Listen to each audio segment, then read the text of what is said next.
తల్లిదండ్రులు మరిచిన నేను నిన్ను మరవను కానీ, నేను నిన్ను మరవజాలను అంటున్నాడు దేవుడు.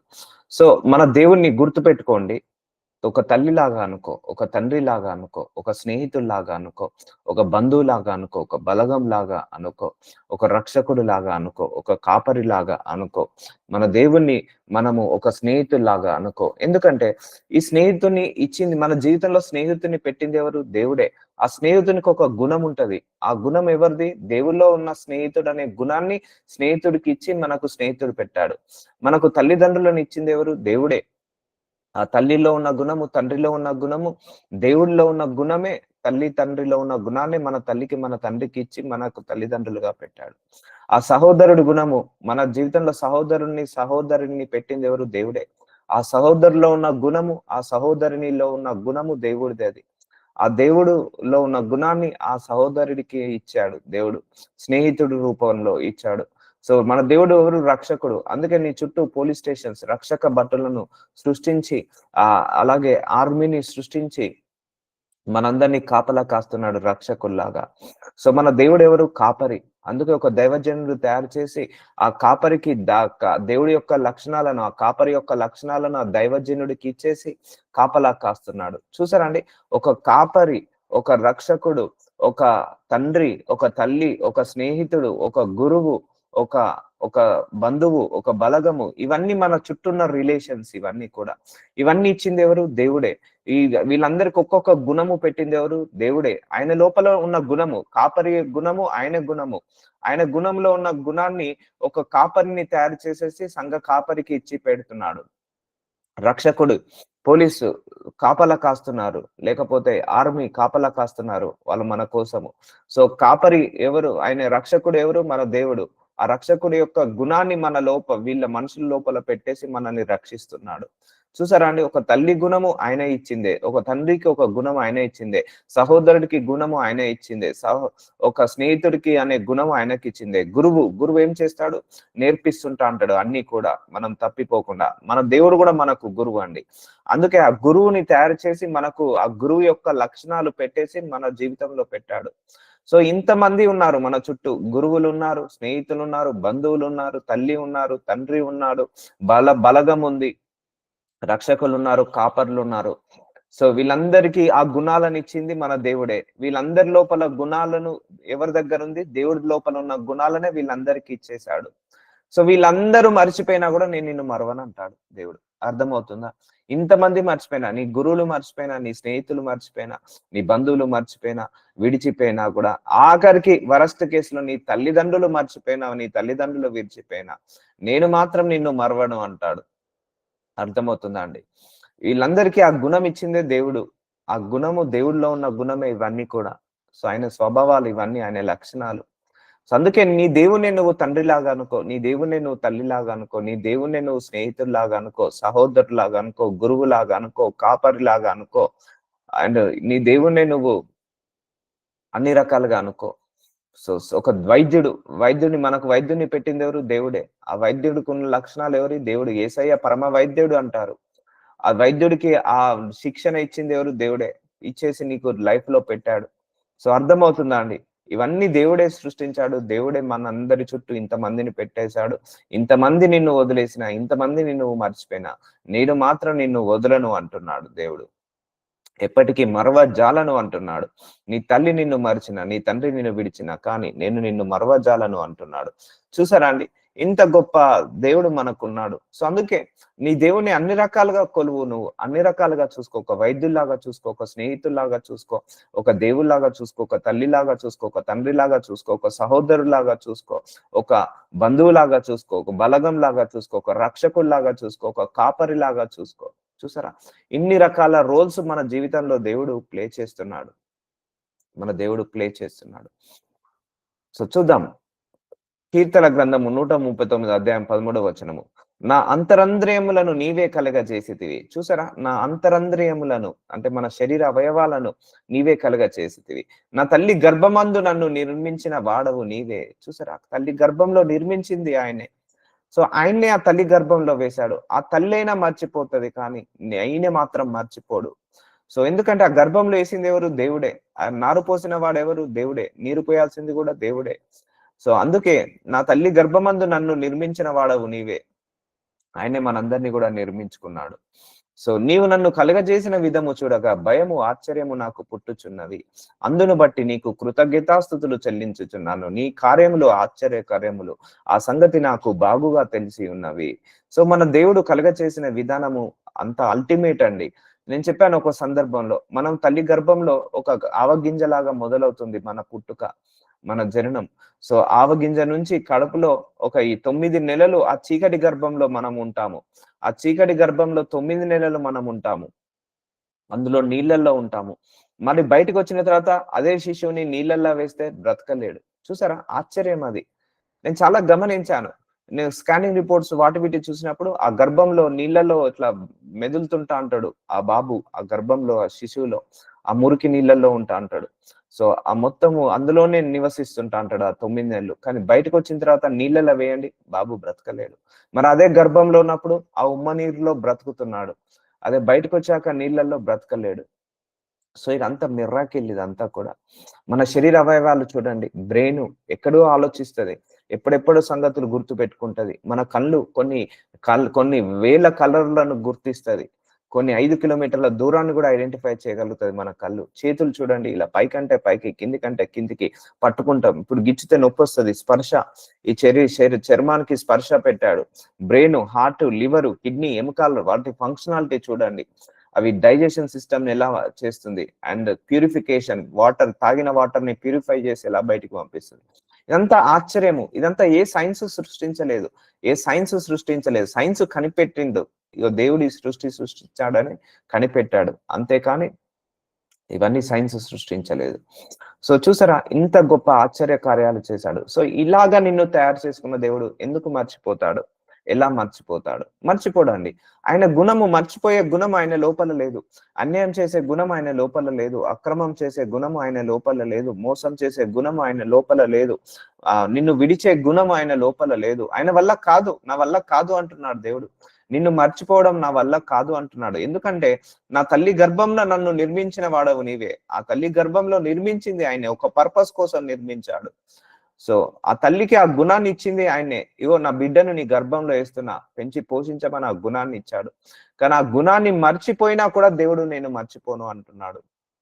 నేను రహస్యమందు పుట్టిన నాడు, భూమి యొక్క అగాధ స్థలంలో విచిత్రముగా నిర్మింపబడిన నాడు, నాకు కలిగిన ఎముకలు నీకు మరుగై ఉండలేదు. చూసారా అండి, మన కడుపులో రహస్యంగా పెరుగుతాం. 9 నెలల వరకు ఎవరు కూడా చూడరు మనల్ని. ఇప్పుడంటే స్కానింగ్ రిపోర్ట్స్ వచ్చాయి, ఒకప్పుడు ఆ స్కానింగ్స్ కూడా లేవు ఈ వాక్యం రాసినప్పుడు.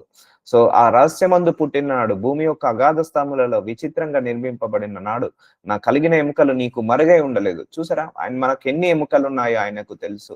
మన బాడీ ఎలా ఉంది, మన నేచర్ ఎలా ఉంది, అన్ని ఆయనకు తెలుసండి. ఒకటండి, మన తల్లిదండ్రులు కూడా మనల్ని పసి కట్టకపోవచ్చు, కానీ మన దేవుడు మనల్ని పసి కడతాడు. మన తల్లిదండ్రులన్న కొన్ని సందర్భాలలో మర్చిపోవచ్చు, కానీ దేవుడు ఏ సందర్భంలో మర్చిపోడు. మన తల్లిదండ్రులన్న మనల్ని గుర్తు పెట్టుకోకపోవచ్చు కొన్ని సందర్భాలలో, కొన్ని గడియలు, కొన్ని గంటలు, కానీ each and every milli second ఆయన మనల్ని గురించి ఆలోచిస్తాడు. ఈచ్ అండ్ మిల్లీ సెకండ్ గురించి ఆయన మనల్ని పట్టించుకుంటాడు, మనల్ని ఆదరిస్తాడు, ఓదారుస్తాడు. సో చూసారా అండి, 24/7 365 డేస్ మిల్లీ సెకండ్ తో సహా మనం ఆయన నీడలోనే ఉంటాము, ఆయన రక్షణలోనే ఉంటాము. మనం వదిలేసి పోవాలి, కానీ ఆయన మాత్రం మనల్ని వదిలేడు. మనం వదిలేసి పోవాలన్నా కూడా ఆయన మనల్ని వదిలేసి పోనివ్వడు. ఆయన చూసారా, అంత గొప్ప దేవుడు. అందుకే you need to know your God more and more. నువ్వు ప్రతిరోజు దేవుణ్ణి తెలుసుకోవాల్సిందే. ప్రతిరోజు దేవుళ్ళు ఎదగాల్సిందే. ప్రతిరోజు నువ్వు దేవుణ్ణి కొత్తగా తెలుసుకోవాల్సిందే. కొత్తగా నువ్వు చేయాల్సిందే. ఎందుకంటే ఆయన గుణాల్ని మనం తెలుసుకోవాలి ఎప్పుడైనా కూడా. నేను దేవుణ్ణి నమ్ముకున్న కొత్తలో దేవుడి యొక్క గుణాలు తెలుసుకోవడం మొదలు పెట్టాను. ఈయన గుణం ఏంటిది, ఈయన లక్షణాలు ఏంటిది, ఈయన స్వభావం ఏంటిది. ఇప్పుడు అంతే కదండి, ఒక కొత్త మనిషి మన జీవితంలో పరిచయం అయ్యాడు అనుకోండి, మనం బ్లైండ్ గా నమ్ముతామండి? నమ్మము. సో వాళ్ళు ఎలా మాట్లాడుతున్నారు, వాళ్ళ బ్యాక్గ్రౌండ్ ఏంటిది, వాళ్ళు ఇంతకుముందు ఎవరికన్నా మోసం చేశారా, అన్యాయం చేశారా, వీళ్ళతో ఫ్రెండ్షిప్ చేస్తే మనకు మంచి జరగదా అని మనం తెలుసుకుంటామా? తెలుసుకుంటాము. ఒక సంబంధము మాట్లాడేటప్పుడు, ఒక స్నేహితుడిని పరిచయం చేసుకునేటప్పుడు వాళ్ళ గుణాన్ని, వాళ్ళ స్వభావాన్ని తెలుసుకోవాలి, అది మంచిది. అప్పుడే వాళ్ళ గురించి క్లారిటీ వస్తుంది. అందుకే మన దేవుడి యొక్క గుణాన్ని, మన దేవుడి యొక్క స్వభావాన్ని కూడా తెలుసుకుంటే నీకు దేవుడి మీద ఒక క్లారిటీ వస్తది. ఓకే. ఓకేనా? ఆయనకు లోపల మనిషికున్న గుణమైతే ఆయనకు లేదండి. మనుషులకు అన్యాయం చేసే గుణం ఉండొచ్చు, అక్రమం చేసే గుణం ఉండొచ్చు, వదిలేసే గుణం ఉండొచ్చు, లేకపోతే వదిలించుకునే గుణం ఉండొచ్చు. కానీ ఈ గుణాలన్నీ మనం దేవుడి మీద రుద్దొద్దండి. అందరూ రుద్దుతారు. మనుషులు వదిలేసాడు, ఇగ దేవుడు కూడా వదిలేసాడు. మనుషులు మారిపోయాడు, ఇగ దేవుడు కూడా మారిపోయాడు. మనుషులు నన్ను పట్టించుకోవట్లేదు, దేవుడు కూడా పట్టించుకోవట్లేదు. ఇట్లా నిందలేస్తుంటా అంటారు దేవుడి మీద. వద్దండి. దేవుడి మీద ఎప్పుడు నిందలేయొద్దు. ఆయనను హర్ట్ చేయొద్దు మనం ఎప్పుడు కూడా. ఎందుకంటే ఆయన మన గురించి ఎంతగా పట్టించుకుంటున్నాడో మనకు తెలియదు. ఆయనకు మాత్రమే తెలుసు. ఆయన మనల్ని మరువజాలను అంటున్నాడు. నేను పిండమునై ఉండగా నీ కన్నులు నన్ను చూచెను. చూసారా? ఆ గర్భంలో పిండముగా ఉన్నప్పుడు దేవుడి యొక్క కన్నులు మనల్ని చూచాయి. దేవుడి యొక్క కన్నులను మనల్ని చూసాయి. సో ఫస్ట్ చూసిన వాడు దేవుడే. మన కడుపులో ఉన్నప్పుడు, ఆ గర్భంలో ఉన్నప్పుడు మనల్ని నిర్మించింది ఆయనే, చూసింది ఆయనే. సో నియమింపబడిన దినములలో ఒక్కటైనను కాక మునుపే. సో మనం పుట్టక ముందుకే నా దినములన్నీ నీ గ్రంథంలో లిఖితములాయెను. చూసారా అండి? మనం పుట్టక ముందుకేనట. మనము పుట్టక ముందుకే, అంటే భూమి మీదకి రాకముందుకు, ఒక్కరోజు కూడా కాకముందుకే ఆయన గ్రంథంలో లిఖితమాయెను. చూసారా? ఈ ప్రేయర్ మీటింగ్ ఆల్రెడీ దేవుడి ఖాతాలో రాసిపెట్టుంది. అందుకే మనం ప్రతిరోజు ఇలా ఆత్మీయ సాహసం చేస్తున్నాము. ఇది నా గొప్పతనం కాదు, మీ గొప్పతనం కాదు. ఇది ఆల్రెడీ గ్రంథంలో రాయబడింది. ఈరోజు మనందరం ఈ దేవుడిని నమ్ముకుంటున్నామంటే ఆ రోజు గ్రంథంలో రాసిపెట్టాడు. సో ప్రతి దానికి ఒక సమయాన్ని పెట్టుకున్నాడు. మనం ఎవరికి పుట్టాలి, ఏ గర్భం నుంచి మనం బయటపడాలి, ఏ హాస్పిటల్‌లో పుట్టాలి, ఏ దేశంలో పుట్టాలి, ఏ భాష వారిగా పుట్టాలి, అండ్ ఎవరింట్లో పుట్టాలి, నువ్వెక్కడ చదవాలి, ఎవరిని వివాహం చేసుకోవాలి, మళ్ళా నీకెవరు పిల్లలు ఉండాలి, నీకెంతమంది పిల్లలు ఉండాలి, అండ్ నువ్వు ఏ హాస్పిటల్, నీకు జబ్బొస్తే ఏ హాస్పిటల్‌లో ట్రీట్మెంట్ తీసుకోవాలి, నువ్వు ఏ కాలేజ్‌లో చదువుకోవాలి, నువ్వు ఏ ఉద్యోగం చేయాలి, ఇవన్నీ కూడా దేవుడు ఆయన గ్రంథంలో రాసి పెట్టాడు.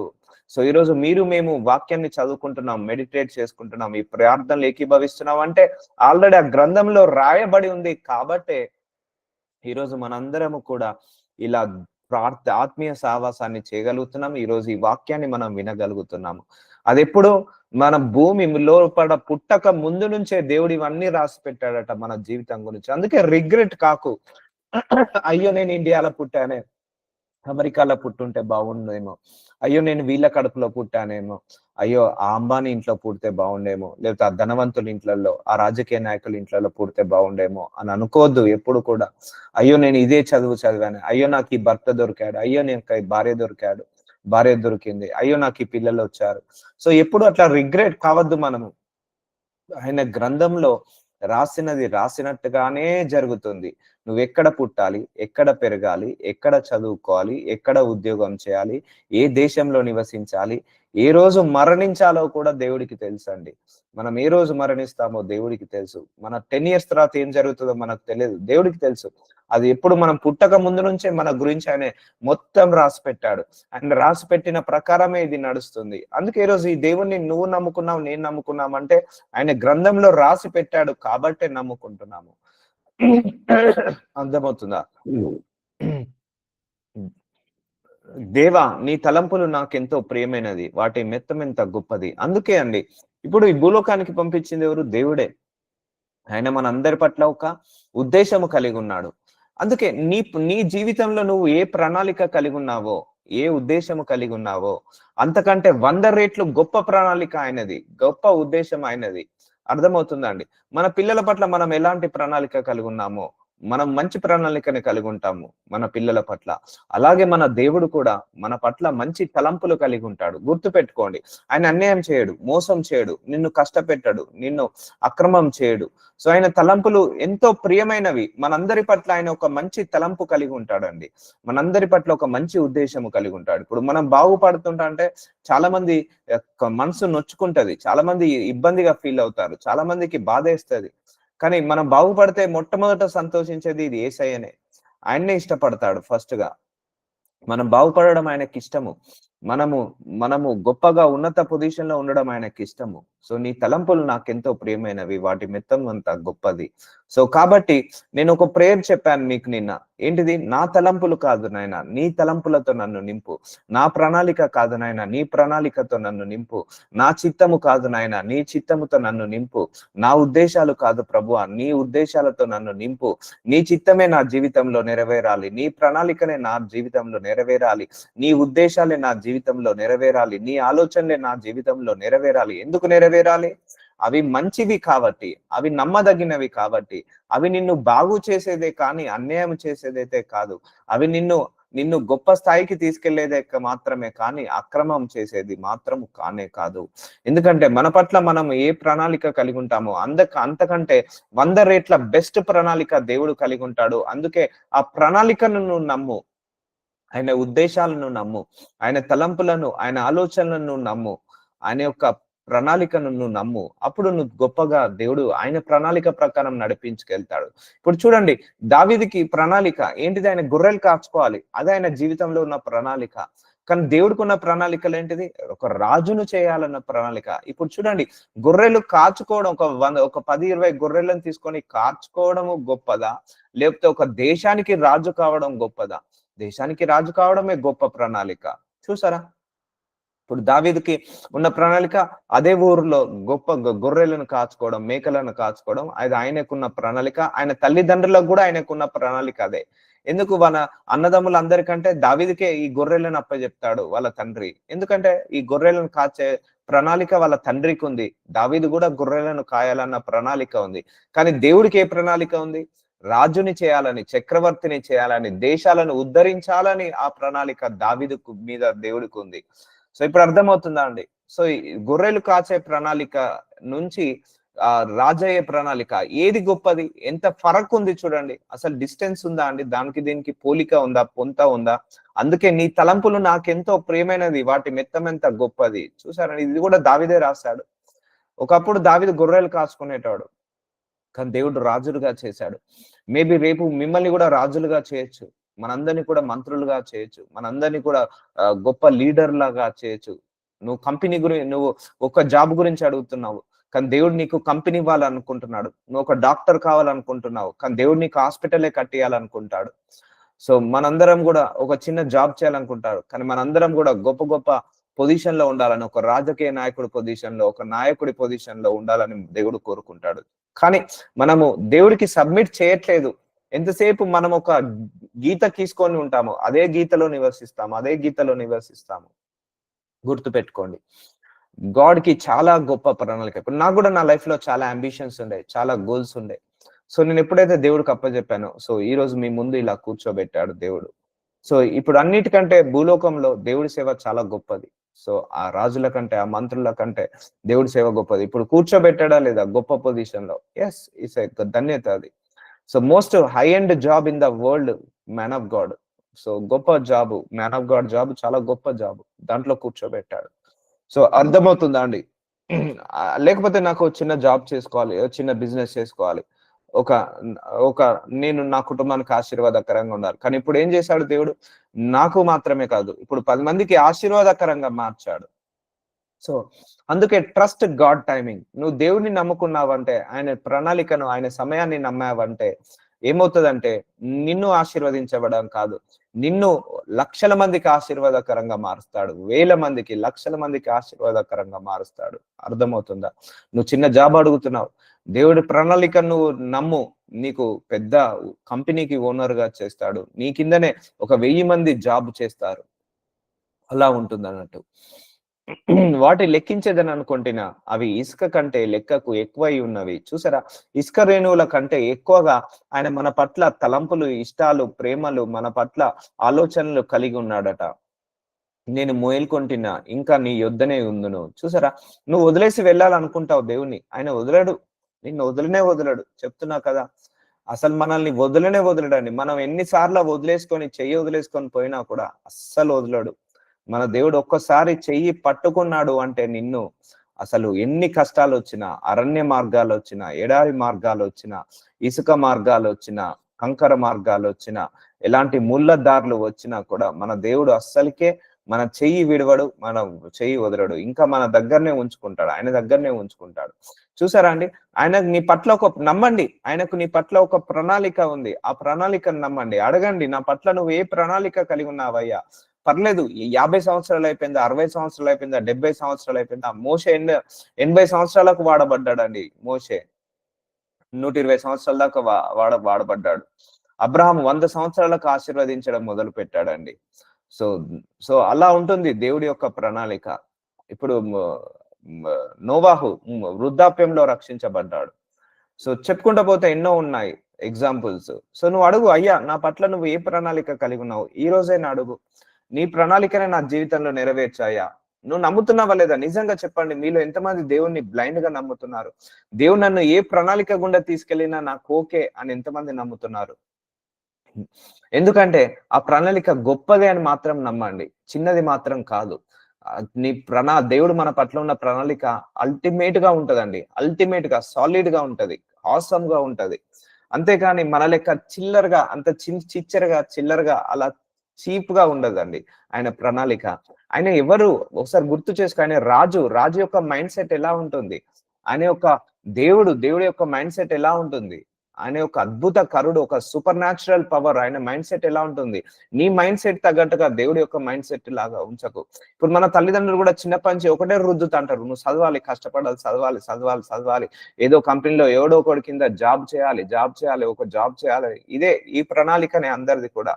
కానీ దేవుడి ప్రణాళిక ఎలా ఉంటది? నీకు పెద్ద కంపెనీ ఓనర్ గా చేయాలని ఉంటది. సో చూడండి, మన ప్రణాళిక కుదించినట్టుగా ఉంటది, మన ఆలోచనలు కుదించినట్టుగా ఉంటది. కానీ దేవుడిది ఆలోచనలు విస్తారంగా ఉంటది, గంభీరంగా ఉంటది.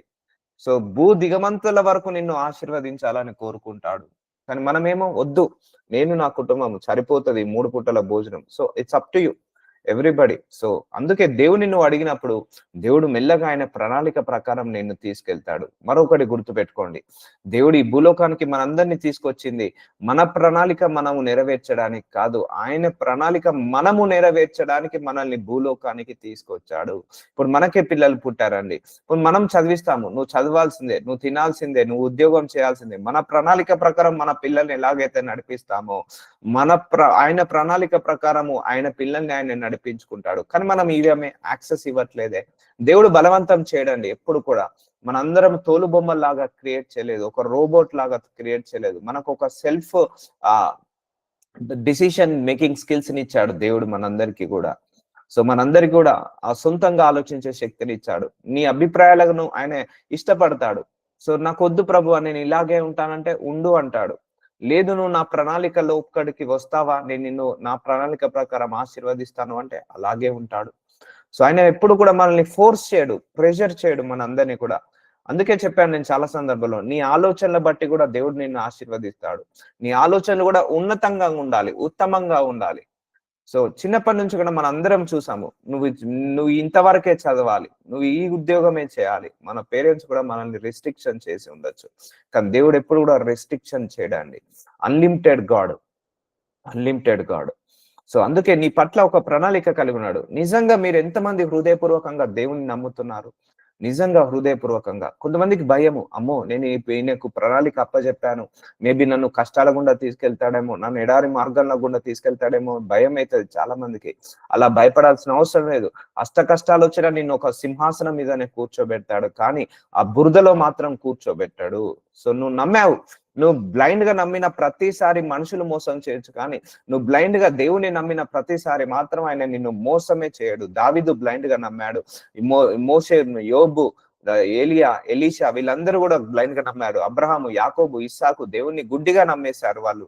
సొలొమోను గుడ్డిగా నమ్మేశాడు, అందరూ కూడా. అందుకే వాళ్ళందరినీ కూడా ఉన్నత పొజిషన్ లో కూర్చోబెట్టాడు, ఉత్తమమైన పొజిషన్ లో కూర్చోబెట్టాడు. మోషే బ్లైండ్ గా నమ్మేశాడు, వచ్చేసాడు సేవలోకి. సో అందుకే ఇప్పటికి కూడా మోషే గురించి నేర్చుకుంటున్నాం. Wonderful God. సో కీర్తన గ్రంథం 23వ అధ్యాయం 1వ వచనము, యెహోవా నా కాపరి, నాకు లేమి కలగదు. చూసారా అండి, నేను చెప్పాను కాపరి, ఆయనే మనకు కాపరి, సరౌండింగ్, ఆయనే మన రక్షకుడు, మన కాపరి. సో ఇక్కడ దైవజనులను కూడా నిలబెట్టేది ఆయనే. ఆ కాపరి యొక్క లక్షణాలు ఆయనకే ఇస్తాడు. సో ఆయన మన కాపరి. నేను చాలా సందర్భాల్లో చెప్పాను, మనం పడుకున్నాక మన కలలో కూడా చెడు కలలు రాకుండా కాపలా కాస్తాడు. తెలుసా అండి? మనం పడుకున్నాక కూడా మనల్ని కాపలా కాస్తాడు. కాపరి ఎప్పుడు నిద్రపోడండి. సో కాపరి అనేవాడు ఎప్పుడు కూడా నిద్రపోడు. కంటికి రెప్పలాగా కాచుకుంటాడు. నువ్వు పడుకున్నా ఆయన నిద్రపోడు. నువ్వు బయటికెళ్ళినా ఆయన నీతోటే ఉంటాడు. నువ్వు ఇంట్లో ఉన్నా ఆయన నిన్ను కాపలా కాస్తాడు. నీ చుట్టూ కూడా ఆయన కాపలా కాస్తాడు. కాబట్టి ఆయనెవరు? మన కాపరి. నాకు లేమి కలగదు. మనకు లేమి కలగకుండా చూసుకుంటాడు. పచ్చిక గల చోట్లను ఆయన నన్ను పరుండజేయుచున్నాడు. శాంతికరమైన జలముల యొద్ద నన్ను నడిపించుచున్నాడు. చూసారండి? నువ్వు దేవుణ్ణి నమ్మితే నిన్ను మంచి పచ్చిక గల చోట్ల మీద నడిపిస్తాడు. పరుండ చేస్తాడు. శాంతికరమైన జలముల యొద్ద నిన్ను నడిపించుచున్నాడు. నువ్వు నమ్ము దేవుణ్ణి. కంప్లీట్‌గా నమ్ము. హోల్ హార్టెడ్‌గా నమ్మండి దేవుణ్ణి కూడా. ఒకటే గుర్తుపెట్టుకోండి. మనకు 10 మంది దేవుళ్ళు లేరు, 20 మంది దేవుళ్ళు లేరు, 30 మంది దేవుళ్ళు లేరు. మనకున్నదల్లా ఒకటే ఒక్క దేవుడు. ఆ ఒక్క దేవుణ్ణి గుడ్డిగా నమ్మాలి. ఆ ఒక్క దేవుణ్ణి మనము కంప్లీట్‌గా మనము సరెండర్ అయిపోవాలి. సబ్మిట్ అయిపోవాలి. ఆ దేవుడి పట్ల మన దేవుడి పట్ల ఒక ప్రణాళిక కలిగి ఉన్నాడు. నమ్మాలి నువ్వు ఎప్పుడు కూడా. సో అందుకనే నీ కాపరి గుర్తుపెట్టుకోండి. నీకు, నీ కుటుంబానికి, నువ్వు సంపాదించే సంపాదనకు, నువ్వు పడుకున్నాక చెడు కాలాలు రాకుండా నీ ఆలోచనలో కూడా కాపలా కాస్తాడు తెలుసా అండి? మన ఆలోచనలకు కాపలా కాస్తాడు. మన తలంపులకు కూడా కాపలాగా ఉంటాడు. మన ఉద్దేశాలకు కూడా కాపలా కాస్తా అంటాడు. నీ వెనకాల ఎవరైనా చెడుగా మాట్లాడతాడా? వాళ్ళని నీ లైఫ్‌లో నుంచి తీసివేస్తాడు. అంత గొప్ప ప్రొటెక్షన్ ఉంటది. అంత గొప్ప ప్రొటెక్షన్ ఉంటది. నీ గురించి ఎవరైనా చెడుగా మాట్లాడుతున్నారు. నిన్నెవరైనా చెడు చేయాలని చూస్తున్నారా? నీకు తెలియకపోవచ్చు. నీ దేవుడికి తెలుసు. ఎందుకంటే ఆయన నిన్ను కాపలా కాస్తున్నాడు కాబట్టి. పచ్చిక గల చోట్లను ఆయన నన్ను పరుండజేయుచున్నాడు. శాంతికరమైన జలముల యొద్ద నన్ను నడిపించుచున్నాడు. చూసారా అండి? ఇంత మంచి దేవుడు వదిలేసి పెట్టాడు. మీరు నమ్మండి. దేవుడిని నమ్మండి. 100% నమ్మండి. నాట్ ఈవెన్ 99.99% అలా నమ్మండి. 100% నమ్మండి. బ్లైండ్ ఫెయిత్‌తో ఎళ్ళిపోండి. గుడ్డిగా నమ్మండి. మోసపోరండి. దేవుని నమ్మినప్పుడల్లా మీరు మోసపోరు. సో నా ప్రాణమునకు ఆయన సేద తీర్చుచున్నాడు. చూసారా? ఆయనే మనల్ని రక్షిస్తున్నాడు, కాపాడుకుంటున్నాడు, ఆదుకుంటున్నాడు, అండ్ హెచ్చిస్తున్నాడు, బలపరుస్తున్నాడు. తన నామమును బట్టి నీతి మార్గంలో నన్ను నడిపించుచున్నాడు. సో ఆయన మార్గంలో మనందరిని కూడా నడిపిస్తున్నాడు. సో ఆయన చిత్తానుసారంగా, ఆయన ఉద్దేశానుసారంగా నడిపిస్తున్నాడు. ఇప్పుడు మన పిల్లల్ని మనం ఎలాగైతే మన మార్గంలో నడిపిస్తామో, ఆయన కూడా మనల్ని మన మార్గంలో నడిపిస్తుంటా ఉంటాడు. ఆయన మార్గంలో నడిపిస్తుంటా ఉంటాడు. కాబట్టి కాబట్టి ఈ లోకంలో ఎవరు విడిచినా కూడా దేవుడు మాత్రం నిన్ను విడిచిపెట్టాడు. ఎవరు మర్చినా కూడా దేవుడు మాత్రం నిన్ను మర్చిపెట్టాడు. గాఢాంధకార లోయలో అంటే నువ్వు ఎన్ని కష్టాల్లో ఉన్నా కూడా నేను సంచరించినను, నువ్వు కష్టాల గుండా వెళ్తున్నావు, బాధల, అవమానాలు, నిందల గుండా వెళ్తున్నావు. ఏ అపాయము నీకు అపాయం నాకు భయపడను. నీవు నాకు తోడై ఉందువు. నీ దుడ్డు కర్రయ్యు, నీ దండమును నన్ను ఆదరించును. నువ్వు ఎన్ని కష్టాలున్నా, నిన్నెందరు వదిలేసినా, నిన్నెన్ని నిందలున్నా, ఎన్ని నష్టాలున్నా, ఎన్ని అవమానాలున్నా, నీ దేవుడు మాత్రం నిన్ను ఆదరిస్తూనే ఉంటాడు, కనికరిస్తూనే ఉంటాడు, కాపాడుకుంటూనే ఉంటాడు. సో మనుషులకు కష్టాలున్నాయని మనుషులు వదిలేస్తారు. కానీ దేవుడు వదిలేయడాన్ని గుర్తుపెట్టుకోండి. కష్టాల్లో ఉన్న వాళ్ళే ఆయనకు కావాలి. బాధలో ఉన్న వాళ్ళే ఆయనకు కావాలి. అందుకే నువ్వు మనుషుల గుణాన్ని దేవుడి గుణం లాగా అనుకోకు. సో అర్థమవుతుందా? దేవుడి గుణం వేరు, అది అల్టిమేట్ అది.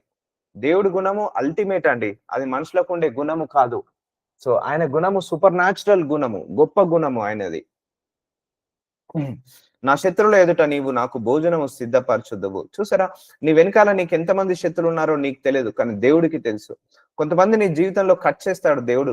డిస్కనెక్ట్ చేస్తాడు. వాళ్ళ వల్ల నీకు ప్రాబ్లమ్ వస్తుందంటే. సో అలాంటి దేవుడు మనకున్నాడు. నా తల అంటి ఉన్నావు, నా గిన్నె నిండి పొర్లుచున్నది. సో మనందరినీ కూడా ఉన్నత శిఖరాలలో కూర్చోబెట్టాలని దేవుడు కోరుకుంటున్నాడు. సో గుర్తుపెట్టుకోండి, మన పట్ల, మన తల్లిదండ్రులకు మన పట్ల కావచ్చు, మన పిల్లల పట్ల కూడా మనకు ఉన్న ప్రణాళిక కంటే దేవుడు ఉన్న ప్రణాళిక గొప్పది.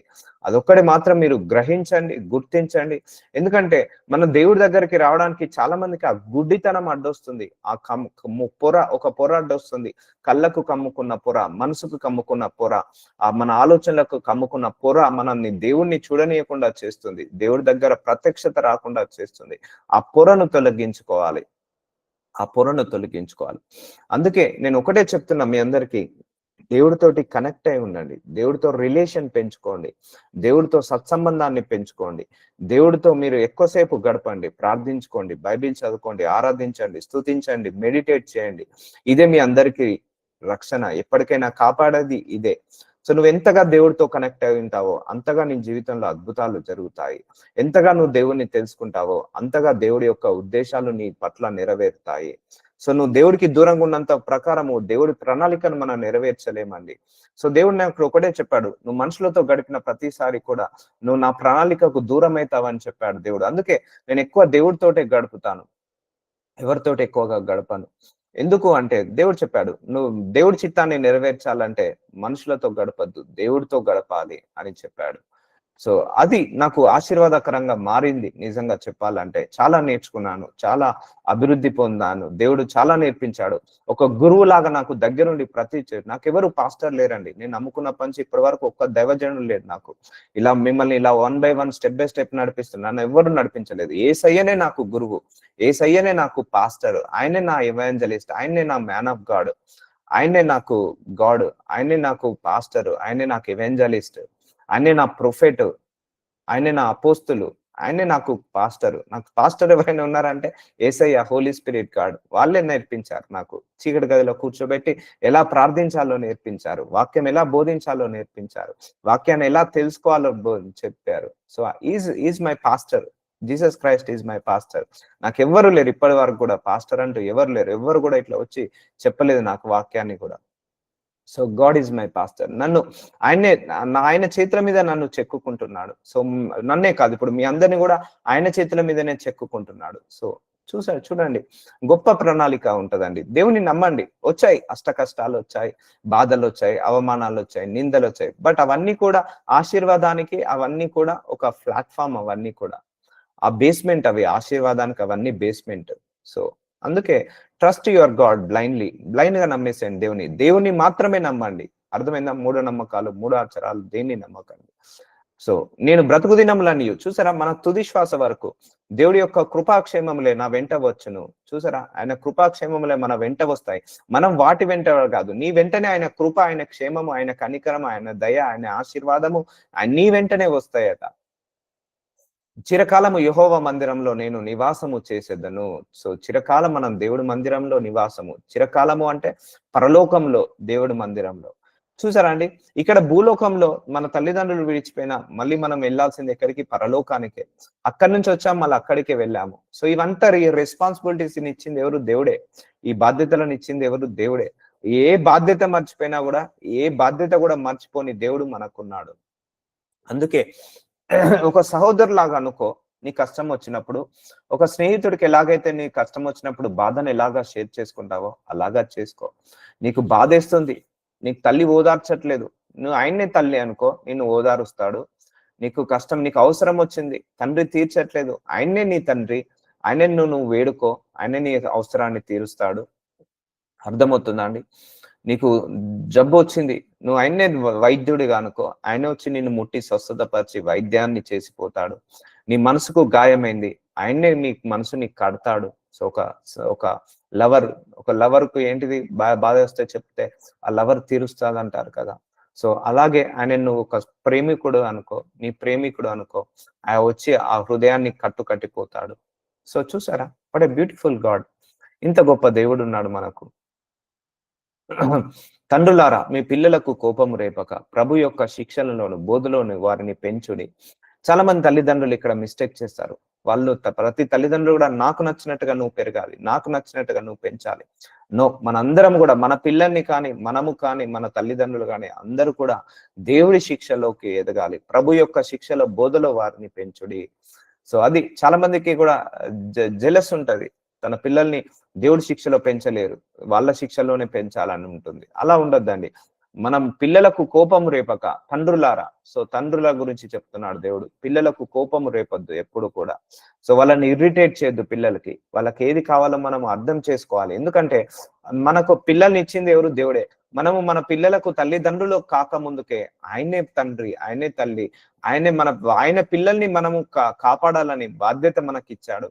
కాబట్టి మన పిల్లల్ని కోపం రేపక దేవుడి యొక్క శిక్షలో, దేవుడి యొక్క బోధనలో పెంచుడి. మన అందరినీ కూడా దేవుడి మార్గంలో పెంచాలని, మన పిల్లల్ని కూడా దేవుళ్ళు ఎదిగేలాగా సహాయం చేయాలి, వాక్యంలో ఎదిగేలాగా సహాయం చేయాలి. మన మీద ఆధారపడేలాగా చేసుకోవద్దండి. ఇప్పటికి కూడా నా పిల్లల్ని నేను నా మీద ఆధారపడేలాగా చేసుకోను, వాళ్ళను దేవుడి మీదనే ఆధారపడేలాగా చేస్తాను. ఎందుకంటే తదనంతరం కూడా వాళ్ళు బ్రతకాలి కదా. వాళ్ళు బ్రతకాలంటే వాళ్ళు దేవుడి మీద కనెక్ట్ అవ్వాలి. నా తదనంతరం కూడా పోషించే దేవుడు దేవుడే, ఆదరించే దేవుడు దేవుడే, సహాయం చేసే దేవుడు దేవుడే. కాబట్టి ఇప్పటి నుంచే వాళ్ళను మోటివేట్ చేయాలి. దేవుడికి ఎదగాలిరా, దేవుడిని అడుగురా అని మోటివేట్ చేయాలి. అందుకు పేతురు అపోస్తలు మనుషులకు కాదు దేవునికి మేము లోబడే వాళ్ళను కదా. సో అపోస్తుల కార్యములు 5వ అధ్యాయం 9వ వచనం. మనందరము కూడా దేవుడికే లోబడాలండి. మన తల్లైనా మన తండ్రి అయినా, మన పిల్లలైనా మనమైనా, మన అన్నదమ్ములైన అక్క చెల్లెలైనా, మనందరం కూడా we should surrender to God only. మీరందరూ కూడా దేవుడికి సరెండర్ కావాలి. ఏ మ్యాన్ ఆఫ్ గాడ్ కి సరెండర్ కావద్దు. మనందరం కూడా దేవుడికే సరెండర్ కావాలి. సో ఒకటే అర్థం చేసుకోండి, ఇక్కడ దేవుడు, ఇక్కడ మనందరము. So we all connect with God only. God only, దేవుడికే కనెక్ట్ అయి ఉండాలి. సో అందుకే ప్రార్థన దేవుడికి కనెక్ట్ కావాలంటే ఏంటిదండి? ప్రార్థన. సో వాక్యం వినడం, వాక్యం చదువుకోవడం, వాక్యానుసారంగా నడవడం, ఆరాధించడం, స్తుతించడం, వాక్యాన్ని ధ్యానించడం, ఇవన్నీ కూడా దేవుడికి దగ్గరగా చేస్తాయి, దేవుడికి కనెక్ట్ అయ్యేలాగా చేస్తాయి. నీవు బ్రతుకు దినములన్నింటిను ఏ మనుష్యుడు నీ ఎదుట నిలవలేక యుండును. సో ఈ మనుషులందరినీ పెట్టింది దేవుడే. సో వాళ్ళందరికంటే నిన్ను గొప్పగా హెచ్చిస్తాడు దేవుడు. మోషేకి తోడై ఉండినట్లు నీకు తోడై ఉండును. సో దేవుడు ఒకరికి తోడై ఉన్నాడంటే అందరికీ తోడై ఉంటాడు. సో నీకు మోషేకి తోడై ఉన్నట్టుగా నీకు కూడా ప్రతి విషయంలో తోడై ఉంటాడు. మన తుది శ్వాస వరకు మన దేవుడు మనకు తోడుగా ఉంటాడు, నీడగా ఉంటాడు. మనల్ని పరలోక రాజ్యానికి చేర్చే వరకు ఆయన మనల్ని విడిపడు, మనల్ని ఎడబాయడు. సో భూలోకంలో అందరికి కొంతవరకే యాక్సెస్ ఉంటది, కానీ మన దేవుడికి మన మీద కంప్లీట్ యాక్సెస్ ఉంది. మన నడక తెలుసు, మన నడవడిక తెలుసు, మన పడక తెలుసు. మన తల్లిదండ్రులకు కూడా కొన్ని తెలియదు. ఇప్పుడు నా తల్లిదండ్రులకు కూడా నా గురించి కంప్లీట్ గా తెలియదు. సో దేవుడికి మాత్రం 100% తెలుసు మన గురించి. ఇప్పుడు మీ తల్లిదండ్రులకు కూడా మీకు కంప్లీట్ గా తెలియదు. మీ పిల్లల గురించి కూడా మీకు కంప్లీట్ గా తెలియదు, 100% తెలియదు. సో దేవుడికి మాత్రం మన గురించి 100% తెలుసు, మన పిల్లల గురించి 100% తెలుసు. సో మన అందరి గురించి కూడా ఆయనకు 100% తెలుసు. So God knows everything. So so అయితే 1 పేతురు 2వ అధ్యాయం 9వ వచనం. అయితే మీరు చీకటిలో నుండి ఆశ్చర్యకరమైన తన వెలుగులోనికి మిమ్మల్ని పిలిచిన, చూసారా, మనందరినీ ఆయన వెలుగులోకి పిలుచుకున్నాడు. వాని గుణాతిశయములను ప్రచురము చేయు నిమిత్తము ఏర్పరచబడిన వంశము, రాజులైన యాజక సమూహమును, పరిశుద్ధ జనమును, దేవుని సొత్తైన ప్రజలనై ఉన్నారు. సో మనందరం కూడా పరిశుద్ధ జనము, అందుకే పిలుచుకున్నాడు. మనందరం కూడా దేవుడి సొత్తైన ప్రజలము, దేవుడికి సొత్తైన ప్రజలం మనందరం కూడా.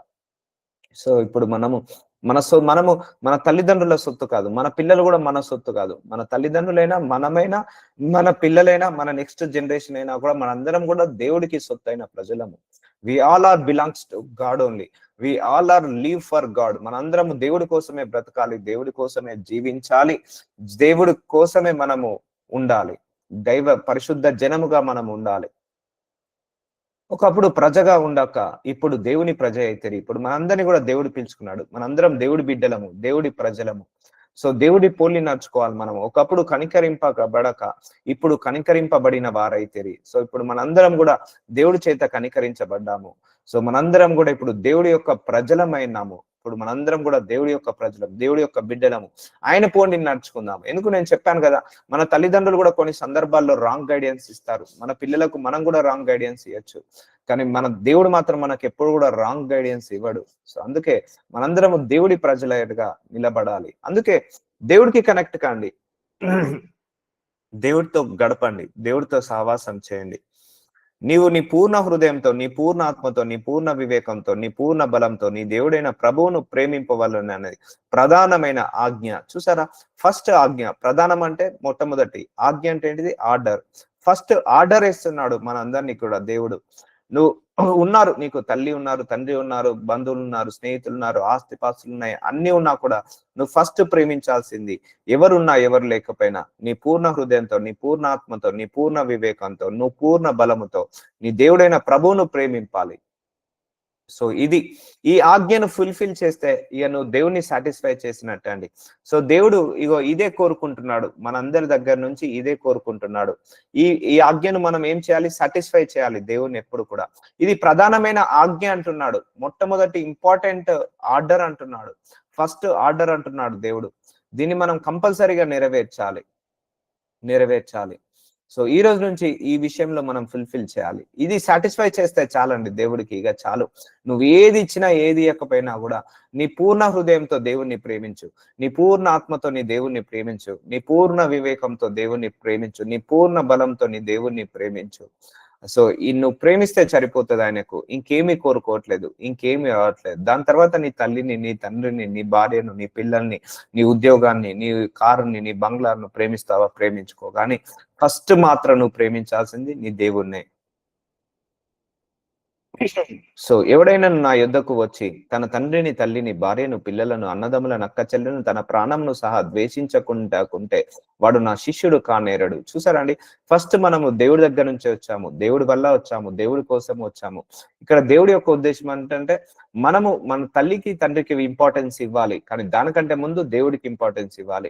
మన భార్యకు, మన పిల్లలకు, మన భర్తకు, మన పిల్లలకు ఇంపార్టెన్స్ ఇవ్వాలి, కానీ దానికంటే ముందు మన దేవుడికి ఇంపార్టెన్స్ ఇవ్వాలి. అన్నదమ్ములకు, అక్క చెల్లెళ్లకు ఇంపార్టెన్స్ ఇవ్వాలి, కానీ దానికంటే ముందు మన దేవుడికి ఇంపార్టెన్స్ ఇవ్వాలి.